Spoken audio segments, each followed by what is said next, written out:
Assalamualaikum warahmatullahi wabarakatuh. Perkenalkan, nama saya Maulidia Aprilianti Ando. Saya dari Fakultas Psikologi Universitas Boswa. Pada video kali ini, saya akan membuat sebuah video untuk menyelesaikan tugas saya dari mata kuliah Filsafat Ilmu yang berjudul Ukuran Kebenaran dan Klasifikasi dan Hierarki Ilmu. Berpikir merupakan suatu kegiatan untuk menemukan pengetahuan yang benar. Apa yang disebut benar bagi seseorang belum tentu benar bagi orang lain. Karena itu, kegiatan berpikir adalah usaha untuk menghasilkan pengetahuan yang benar itu atau kriteria kebenaran. Pada setiap jenis pengetahuan tidak sama kriteria kebenarannya, karena sifat dan watak pengetahuan itu berbeda. Pengetahuan tentang alam metafisika tentunya tidak sama dengan pengetahuan tentang alam fisik. Alam fisik pun memiliki perbedaan ukuran kebenaran bagi setiap jenis dan bidang pengetahuan. Secara umum, orang merasa bahwa tujuan pengetahuan adalah untuk mencapai kebenaran. Namun, masalahnya tidak hanya sampai di situ saja. Problem kebenaran inilah yang memacu tumbuh dan berkembangnya epistemologi.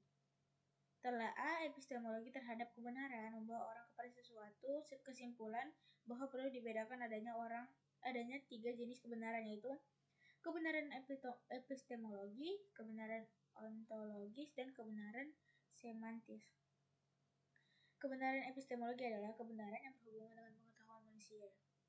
Nah, kebenaran dalam arti ontologis adalah kebenaran sebagai sifat dasar yang melekat pada hakikat segala sesuatu yang ada atau diadakan. Kebenaran dalam arti semantis adalah kebenaran yang terdapat serta melekat dan dalam tutur kata dan bahasa. Namun dalam pembahasan ini dibahas kebenaran epistemologis karena kebenaran yang lainnya secara inheren akan masuk dalam kategori kebenaran epistemologis. Teori yang menjelaskan kebenaran epistemologis adalah sebagai berikut, yaitu pertama, teori korespondensi. Teori pertama adalah teori korespondensi, the correspondence theory of truth, yang kadang disebut the accordance theory of truth. Menurut teori ini, kebenaran atau keadaan benar itu apabila ada kesesuaian, respondens, antara arti yang dimaksud oleh suatu pernyataan atau pendapat dengan objek yang dituju oleh pernyataan atau pendapat tersebut. Dengan demikian, kebenaran epistemologis adalah kemanunggulan antara subjek dan objek. Pengetahuan itu dikatakan benar apabila di dalam kemanunggalan yang sifatnya intrinsik, internasional, dan pasif aktif terdapat kesesuaian antara apa yang ada di dalam pengetahuan objek dengan apa yang ada di dalam objek. Hal itu karena putih dari proses kognitif manusia terdapat di dalam budi atau pikiran manusia, intellectus. Maka pengetahuan adalah benar bila ada yang terdapat di dalam budi pikiran subjek itu benar sesuai dengan apa yang ada di dalam objek. Suatu proposisi atau pengertian adalah benar apabila terdapat suatu fakta yang diselaraskan, yaitu apabila ia menyatakan apa adanya. Kebenaran adalah kesesuaian dengan fakta yang berselaras dengan realitas yang serasi, respondens dengan situasi aktual. Nah, dengan demikian, kebenaran dapat didefinisikan sebagai kesetiaan pada realitas objektif, yaitu suatu pernyataan yang sesuai dengan fakta atau sesuatu yang selaras dengan situasi.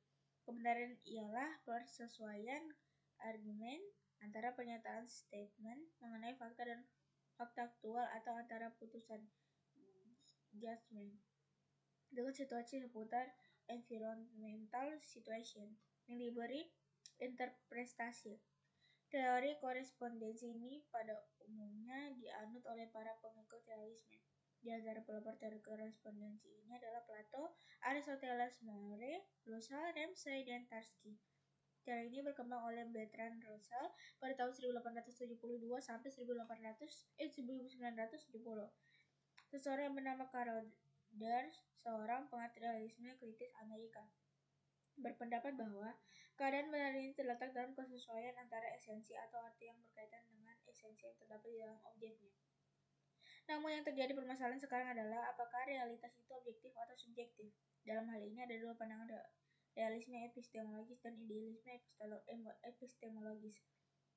Realisme epistemologis berpandangan bahwa pendapat realitas yang independen, tidak bergantung, dan terlepas dari pemikiran, dan kita tidak dapat mengubahnya bila kita mengalaminya atau memahaminya. Itulah sebabnya realisme epistemologis kadangkala disebut objektivisme. Dengan perkataan lain, realisme epistemologi atau objektivisme berpegang kepada kemandirian kenyataan, tidak tergantung pada yang di luarnya. Sedangkan idealisme epistemologis berpandangan bahwa setiap tindakan mengetahui berakhir di dalam suatu ide, yang merupakan suatu peristiwa subjektif. Kedua pendapat ini benar-benar sangat berbeda. Idealisme epistemologis lebih menekankan bahwa kebenaran itu adalah apa yang ada di dunia ide, karena melihat merah, rasa manis, rasa sakit, gembira, berharap, memilih, dan lain sebagainya. Semua adalah ide. Oleh sebab itu, idealisme epistemologis sebagaimana didefinisikan di atas sama dengan subjektivitas. Berlawanan dengan idealisme, maka realisme atau dalam istilah Marxian lebih terkenal dengan materialisme dialektika itu mempertahankan bahwa kebenaran adalah objektif. Nah, selama kebenaran mencerminkan dunia wujud secara objektif, maka wujudnya itu tidak tergantung pada kesadaran manusia. Kebenaran objektif, tertulis Lenin, adalah kandungan pengetahuan kita yang tidak tergantung baik kepada manusia maupun kepada kemanusiaan. Kandungan kebenaran sepenuhnya ditentukan oleh proses objektif yang dicerminkannya. Selanjutnya, Lenin menulis dari renungan yang hidup menuju ke pemikiran yang abstrak, dan dari situ menuju praktik.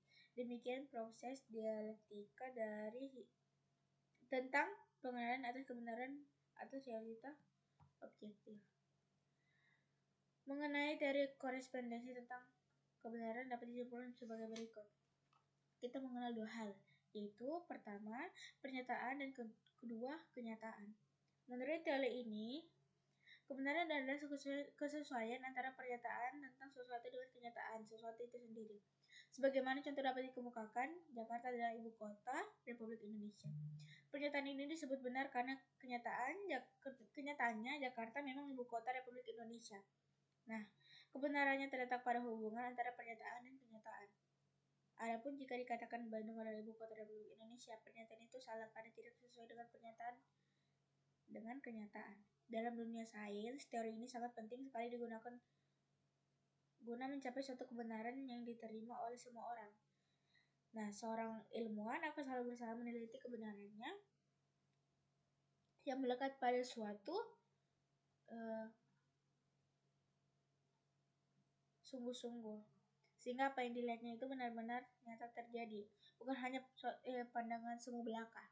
Nah, penelitian sangat penting dalam teori korespondensi karena untuk mengecek kebenaran suatu teori perlu penelitian ulang. Katakanlah bodrek adalah obat sakit kepala.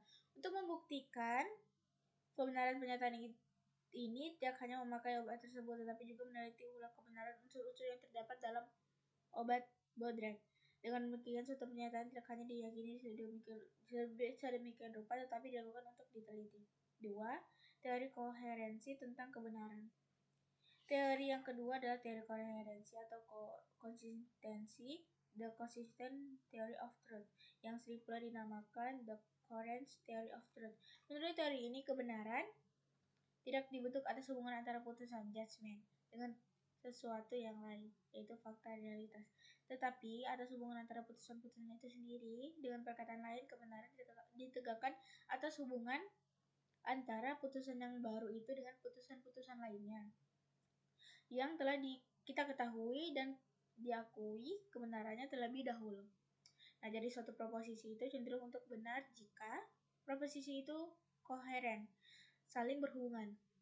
Nah, dengan proposisi lain yang benar, atau jika arti yang dikandung oleh proposisi koheren dengan pengalaman kita, kepastian mengenai kebenaran sekurang-kurangnya memiliki 4 pengertian, di mana satu keyakinan tidak dapat diragukan kebenarannya sehingga disebut pengetahuan. Pertama, pengertian yang bersifat psikologis. Yang kedua, pengertian yang bersifat logis. Ketiga, menyamakan kepastian dan keyakinan yang tidak dapat dikoreksi. Dan yang terakhir, pengertian akan kepastian yang digunakan dalam pembicaraan umum, di mana hal itu diartikan sebagai kepastian yang didasarkan pada nalar yang tidak dapat diragukan dan dianggap salah. Jadi menurut teori ini, putusan yang satu dengan yang lainnya sangat berhubungan dan saling menerangkan satu sama lain. Karenanya lahirlah rumusan truth is a systematic coherence. Kebenaran adalah saling berhubungan yang sistematis. Truth is konsistensi. Kebenaran adalah konsistensi dan kecocokan. Apabila teori korespondensi dianut oleh penganut realisme dan materialisme, teori konsistensi atau koherensi ini berkembang pada abad ke-19 di bawah pengaruh Hegel dan diikuti oleh pengikut mazhab idealisme seperti filosof Britania F.M. Bradley pada tahun 1864 sampai 1924. Idealisme epistemologis berpandangan bahwa objek pengetahuan atau kualitas yang kita sadar sebagai dengan indera kita itu tidaklah terwujud terlepas dari kesadaran tentang objek tersebut. Itulah sebabnya teori ini sering disebut subjektivisme. Kaum idealisme berpegang kebenaran itu tergantung pada orang yang menentukan sendiri kebenaran pengetahuannya dapat memandang keadaan real peristiwa-peristiwa. Manusia adalah ukuran segala-galanya. Dengan cara demikianlah berintervensi tentang kebenaran telah dirumuskan kaum idealis. Nah, mengenai teori konsistensi ini dapat kita simpulkan sebagai berikut. Pertama, kebenaran menurut teori ini ialah kesesuaian antara suatu pernyataan dan pernyataan lainnya yang sudah lebih dahulu kita ketahui, terima dan akui sebagai benar. Teori kedua, teori ini agaknya dapat dinamakan teori penyaksian atau justifikasi tentang kebenaran. Karena menurut teori ini, satu putusan dianggap benar apabila mendapat penyaksian justifikasi pembenaran oleh putusan-putusan lainnya yang terdahulu yang sudah diketahui, diterima dan diakui kebenarannya. Dengan demikian, suatu teori itu dianggap benar apabila tahan uji testable, artinya suatu teori yang sudah dicetuskan oleh seseorang kemudian teori tersebut diuji oleh orang lain, tentunya dengan komparasikan dengan data-data baru. Oleh karena itu, apabila teori itu berdatangan dengan data baru, secara otomatis teori pertama gugur atau batal. Refutability. Sebagian kalau data itu cocok dengan teori lama, teori itu semakin kuat. Corroboration. Pendapat ini ditegaskan Karl Popper. Teori praktisme tentang kebenaran. Teori ketiga adalah teori praktisme tentang kebenaran, the practice theory of truth. Pragmatisme berasal dari bahasa Yunani paragma, artinya yang dikerjakan, yang dilakukan, perbuatan, tindakan, sesuatu bagi filsafat yang dikembangkan oleh William James di Amerika Serikat. Menurut filsafat ini, benar tidaknya suatu ucapan, dalil, atau teori semata-mata bergantung pada asas manfaat. Sesuatu yang dianggap benar jika berdatangan manfaat dan dikatakan salah jika tidak mendapatkan manfaat. Istilah pragmatisme itu sendiri diangkat pada tahun 1865 oleh Charles S. Peirce pada tahun 1839 sampai 1914. Doktrin pragmatisme ini diangkat dalam sebuah makalah yang dimunculkan pada tahun 1878 dengan tema How to Make Our Ideas Clear, yang kemudian dikembangkan oleh beberapa ahli filsafat Amerika. Di antara tokohnya yang lain adalah John Dewey pada tahun 1859 sampai 1952. Menurut teori praktisme, suatu kebenaran dan suatu pernyataan diukur dengan kriteria apakah pernyataan tersebut bersifat fungsional dalam kehidupan manusia. Teori hipotesa atau ide adalah benar apabila ia membawa kepada akibat yang memuaskan, apabila ia berlaku dalam praktik, apabila ia mempunyai nilai praktis. Kebenaran terbukti oleh kegunaannya, oleh hasilnya, dan oleh akibat praktisnya. Jadi kebenarannya apa saja yang berlaku. Nah, menurut William James, ide-ide yang benar adalah ide-ide yang dapat kita serasikan, kita umumkan berlakunya, kita kuatkan, dan kita periksa. Sebaliknya, ide yang salah, ide yang tidak demikian. Oleh karena itu, tidak ada kebenaran mutlak. Yang ada adalah kebenaran. Itu apa yang benar dalam pengalaman khusus. Nilai tergantung pada akibatnya dan pada kerjanya. Artinya pada keberhasilan perbuatan yang disiapkan oleh pertimbangan itu. Masalahnya sekarang ialah apa yang dimaksud dengan hasil yang memuaskan. Satisfactory result itu antara lain dikemukakan oleh penganutnya. 1. Sesuatu itu benar apabila memuaskan keinginan dan tujuan manusia. Yang kedua, sesuatu itu benar apabila dapat diuji dengan eksperimen. Yang ketiga, sesuatu benar apabila mendorong atau membantu perjuangan biologis untuk tetap ada. Jadi bagi para penganut pragmatis, batu ujian kebenaran ialah kegunaan, utility. dapat dikerjakan workability, akibat atau pengaruh yang menguatkan satisfactory consequence. Menurut pendekatan ini tidak ada yang disebut kebenaran yang tetap atau kebenaran yang mutlak. Nah, dalam teori ini diberikan sebuah contoh pandangan para penganut teori pragmatis tentang Tuhan. Bagi pragmatisme, suatu agama itu bukan benar karena Tuhan yang disembah oleh penganut agama itu sungguh-sungguh ada, tetapi agama itu dianggap benar karena pengaruhnya yang positif atas kehidupan manusia. Berkat kepercayaan orang akan Tuhan, maka kehidupan masyarakat berlaku secara tertib dan jiwanya semakin tenang. Nah, ini bagian D, klasifikasi dan hierarki ilmu.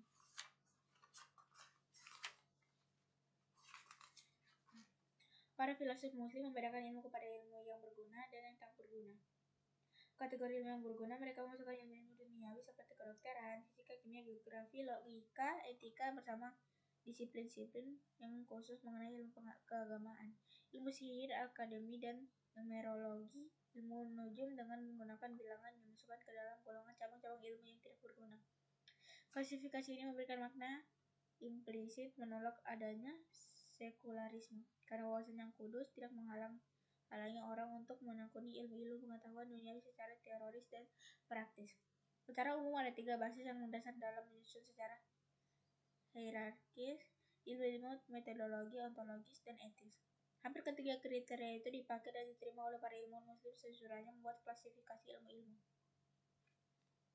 Al-Farabi membuat klasifikasi ilmu secara filosofis ke dalam beberapa wilayah, seperti ilmu matematis, ilmu alam, metafisika, ilmu politik, dan terakhir jurisprudensi dan teologis idealis. Beliau memberikan perincian ilmu-ilmu religius dalam bentuk kalam dan fikih langsung mengikuti perincian ilmu-ilmu filosofi, yakni matematika, ilmu alam, metafisika, dan ilmu politik. Sedangkan Al-Ghazali secara filosofis membagi ilmu ke dalam ilmu syariah dan ilmu aqliyah. Oleh Al-Ghazali, ilmu yang terakhir ini disebut juga sebagai ilmu gair syariah.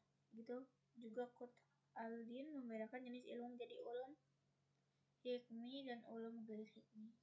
Ilmu non-filosofis menurutnya dipandang sinonim dengan ilmu religius karena dia menganggap ilmu itu berkembang dalam suatu peradaban yang memiliki syariah. Hukum wahyu. Pemakaian istilah gair oleh Al-Ghazali dan Qut al-Din untuk ilmu intelektual berarti bagi keduanya ilmu syariah lebih utama dan lebih berperan sebagai basis landasan untuk menemani setiap ilmu lainnya. Namun di sini penulis menganggap belum menemukan klasifikasi Al-Ghazali karena Al-Ghazali lah sebagai peletak dasar filosofis pertama kali teori Illuminasionis dalam arti pengetahuan yang datang dari Tuhan melalui pencerahan dan penyaran. Dan dia berpendapat bahwa pengetahuan intuisi atau ma'rifah yang datang dari Allah langsung kepada seseorang adalah pengetahuan yang paling benar. Klasifikasi Al-Ghazali tentang ilmu syariah dan ilmu aqliyah. 1. Ilmu syariah. 1. Ilmu tentang prinsip-prinsip dasar al-ushul. Pertama, ilmu tentang keesaan Tuhan. Kedua, ilmu tentang kenabian. Ketiga, ilmu tentang akhirat atau eskatologis. Keempat, ilmu tentang sumber pengetahuan religius yaitu Al-Quran dan Al-Sunnah primal, ijma, dan tradisi para sahabat sekunder. Ilmu ini terbagi menjadi 2 kategori. Yang pertama ilmu pengantar, yang kedua ilmu pelengkap. Terdiri dari ilmu Al-Quran, ilmu riwayat hadis, ilmu usul, fiqh, dan biologi para tokoh. Kedua, ilmu tentang cabang-cabang furu. Yang pertama itu ilmu tentang kewajiban manusia kepada Tuhan, yaitu beribadah. 2. Ilmu tentang kewajiban manusia kepada masyarakat. Terbagi menjadi 2 lagi, yaitu pertama ilmu tentang transaksi dan termasuk qisas. Yang kedua, ilmu tentang kewajiban kontraktual berhubungan dengan hak negara. Yang ketiga, ilmu tentang kewajiban manusia pada jiwanya sendiri, ilmu halal. Nah, klasifikasi tersebut berdasarkan perincian ilmu Al-Ghazali dalam Al-Risalah Al-Laduniyah, The Book of Yunadal, yaitu berupa sintesis dari kedua buku tersebut dalam topik klasifikasi Al-Ghazali. Dalam diskusi pemikiran jenis-jenis ilmu dalam Islam tersebut di atas, pemikiran falsafi yang sangat berbeda dengan Barat. Bentuk-bentuk pemikiran seperti empirisme, rasionalisme, dan ilmu nasionalisme telah banyak disinggung oleh para pemikir Islam sejak awal dengan basis landasan wawasan bahwa sumber pengetahuan adalah yang kudus. Namun penyebab perbedaan di antara hal lainnya adalah adanya koherensi dan penekanan metodologis, ontologis, dan etis yang memiliki kapasitas yang berbeda dan bersifat relatif. Karena semua bentuk pengetahuan yang bersifat empiris, rasionalis, dan iluminasionis ketiganya bersumber dari manusia yang bersifat relatif. Nah, relativitas itu tidak saja dari pemikiran tetapi juga dari perangkat yang dimiliki oleh manusia dalam memperoleh pengetahuan seperti panca indera, akal, dan wahyu. Oleh karena itu, hanya ada wawasan yang kuduslah yang membedakan pemikiran Islam dengan Barat. Nah, itu saja penjelasan dari saya. Lebih dan kurangnya mohon dimaafkan. Wabillahi taufiq wal hidayah. Wassalamualaikum warahmatullahi wabarakatuh.